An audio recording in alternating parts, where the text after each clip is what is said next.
This video is just a bit of waffle, really. This is like going back over the years. It's just like we're in a world now where Google and Facebook own pretty much, and Amazon own virtually everything. But that wasn't always the case. And if you're my sort of age, you'll know that wasn't the case, and people could live and survive without having a phone. Or that's it. You could survive. You could get a job without a phone number or an email address. You can't in 2021, because the first thing you say is, "What's your phone number?" Phone number. Check it in the database. What's your email address? Check it in the database. And either offer you work or discriminate against you and not give you work. But back in the day, there was some, and when you're a multi-drop parcel delivery driver, and I was for many years, you get to meet some really interesting people. Like now, you'll see if you go on YouTube, eBay resellers, yeah? And some have been about for 20 odd years doing eBay reselling. But there's some brain, just having an idea, making your garage, your workshop, making things in your garage, selling them online or whatever, yeah? Or just reselling, and excuse me, actually no, that's not a code. I can remember years ago, because you get to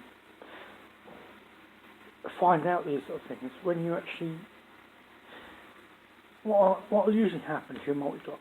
You'll do your day and you'll have a perfect day, and you'll get all your deliveries, and you'll finish early, and when you finish early, you can either park up, have a kip for an hour or so, put your feet up, fall asleep, or you can wait out, you go to where your first collection is. You've got an empty van, yeah? So you go to where your first collection is, and some days you'll be early at all your collections, some days you'll be late at all your collections, depends on what your day brings and how many parcels you're about to take.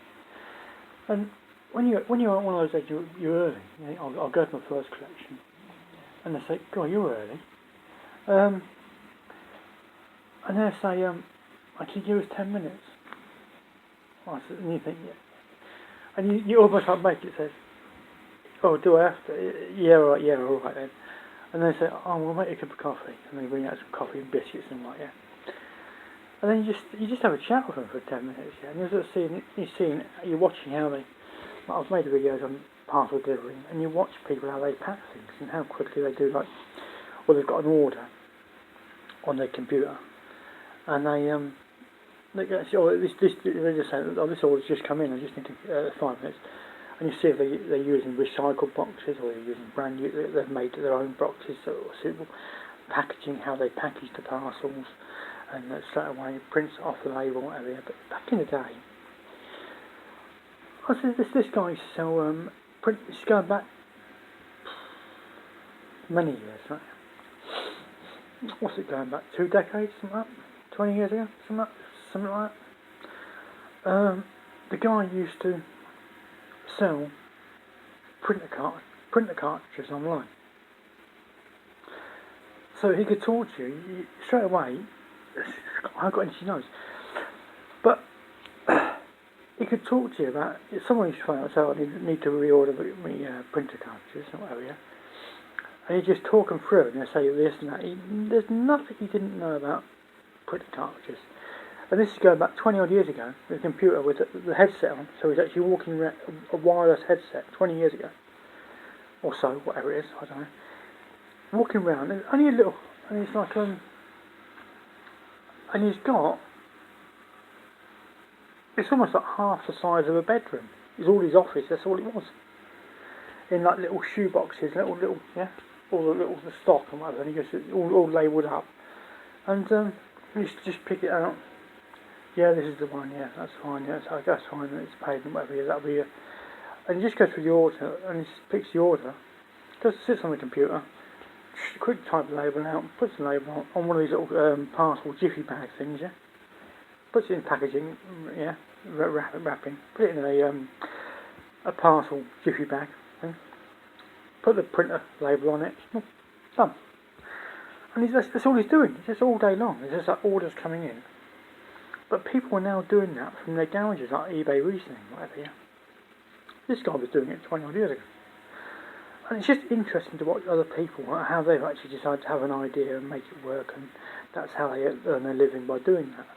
Which is now, so that effectively was off-grid living 20 odd years ago. Now it's all the norm. But then I used to watch someone packing tape, yeah, like masking tape and duct tape and all that, yeah.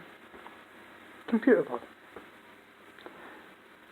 And he mastered, using Google. And it's just great to see people with ideas and making them work and using the internet. This was the early days of the internet. This was before Facebook. This was before YouTube. There was life before YouTube and Facebook. But many people growing up today wouldn't understand that. And the internet wasn't as good as what it is then. But there was some early startup companies that made it work. eBay's been around for over 20 odd years. So has Amazon. But it was just good watching, like this is in the days of when a person had a paperclip and wanted to trade a paperclip for something. The paperclip was worth nothing. But you've only got to go from the paper, to get a paper, you wanted to trade a paperclip through a series of trades to buy a house, bought and paid for. And he'd done it. And if you just look on Google, on YouTube, just type in one red paperclip and you'll see the guy and you'll see all the trades that he made when he'd done it. But that started from a guy who could sell before the internet, and this was YouTube at its early days, and all he had was a paper. He looked at a paperclip and he said, I'll start with the paperclip. And someone traded him something for that red paperclip. And then he traded that thing that they gave him for something else, and he traded up and he traded up. Just ingenious, intelligent individuals. And then you look at the $1,000,000homepage.com. Just type in that, $1,000,000homepage.com. That was back in the day, about the same time as Facebook started. And then you work out that he created that. He sold all his pixels for $1 a pixel, made $1 million. But once you sold the pixels, you couldn't recharge for the pixels, so the $1 million was $1 million. And then you had Facebook, which used profiles and user data. Content creates ad dollars, and ad dollars will never ever stop. But that was at the same time as the $1 million homepage. Just that one sold the $1 million pixels, and that was it. And one found a way that actually continually got ad dollars from content. That was in 2000. See, this is it. Google's only 1998.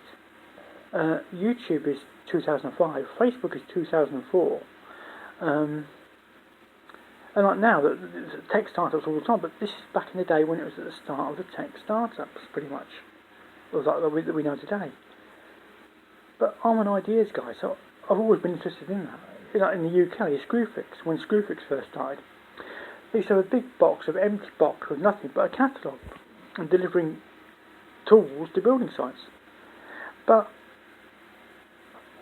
And then you had like ASOS, the clothing company, people online only. That's been online for 20 odd years, whatever it is. Online works. Online only works. How come